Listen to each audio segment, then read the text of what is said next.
यह कहानी है राजू और उसके 3 दोस्तों की, जो एक रात जंगल के बीच स्थित एक पुरानी वीरान हवेली में जाने का फैसला करते हैं। जंगल घना और शांत था। रात के 12 बज रहे थे और चारों ओर घना अंधेरा छाया हुआ था। हवेली दूर से ही डरावनी लग रही थी। उसकी खिड़कियां टूटी हुई थीं और दीवारों पर काई जमी थी। जैसे ही वे हवेली के अंदर पहुंचे, उन्हें हवा में एक अजीब सी सड़ी हुई गंध महसूस हुई। अंदर भयंकर सन्नाटा था, जो उनकी अपनी सांसों की आवाज से टूट रहा था। राजू ने टॉर्च जलाई और उसकी रोशनी में उन्हें एक धूल भरा बड़ा हॉल दिखा।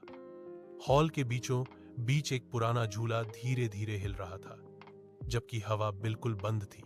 अचानक उन्हें ऊपर की मंजिल से किसी के धीरे धीरे चलने की आवाज सुनाई दी। घिस घिस घिस घिस। चारों दोस्त डर गए, लेकिन उन्होंने हिम्मत करके सीढ़ियां चढ़ना शुरू किया। ऊपर पहुंचकर वे एक बंद कमरे के सामने रुके। दरवाजा चमगादड़ों के पंखों की तरह काला था। राजू ने धीरे से दरवाजा धकेला और वह एक चीख जैसी आवाज के साथ खुल गया। कमरे के अंदर की हवा बेहद ठंडी थी, जैसे किसी फ्रीजर में हो।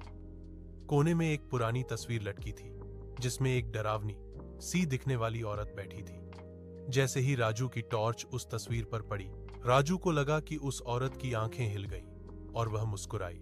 इससे पहले कि वे भाग पाते, दरवाजा तेज आवाज के साथ बंद हो गया। हॉल में तेज हवा चलने लगी और झूला जोर जोर से हिलने लगा। उन्हें एक पतली भयानक हौंसी सुनाई दी, जो पूरे घर में गूंज रही थी। राजू ने हिम्मत करके दरवाजा खोला और वे चारों वहां से जान बचाकर भागे। जब वे जंगल से बाहर निकले और पीछे मुड़कर हवेली को देखा, तो उन्हें उस हवेली की सबसे